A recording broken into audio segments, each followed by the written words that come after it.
সকালবেলায় সব কাজ সেরে ব্রেকফাস্টে করেছিলাম ডাল মাখনি আর রুটি। তাই দিয়ে প্লেটিং করে ছেলেকে খেতে দিলাম। ছেলে খেয়ে স্কুলে চলে গেল। তারপরে দুপুরবেলায় রান্না করেছিলাম আমাদের পুকুরের মাছ। আমাদের নিজেদের একটা পুকুর আছে, সেই পুকুরের মাছ। মাছটা খুবই বড়, প্রায় 1 কিলো, 800 গ্রাম তো হবেই। এটা ধরেছে আমার যা, আমাকে দিয়েছে। আর এদিকে আমাদের নিজেদের পুকুর, সেটাই কুচুরিপানায় ভর্তি হয়ে গেছে। সেটা পরিষ্কার করতে একটা লোক এসেছে।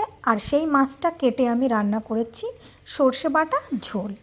আর তার সঙ্গে ছিল বেগুন ভাজি আর মাছের ঝোল, আর তার সঙ্গে এটুকুই করেছি। তারপরে সেটা খেয়ে দুপুরে খেয়ে চলে গেলাম আমাদের মাঠে। সেইখানে ফুলের একটা চারা আনতে হবে, ছেলের স্কুলে লাগবে। চলে গেলাম ছেলেকে সঙ্গে করে নিয়ে। এটা আমাদেরই জমি, এটাই সর্ষে। এগুলো জমিগুলো আমার ভাসুর করে। আর এটা হচ্ছে কুঁদরির গাছ।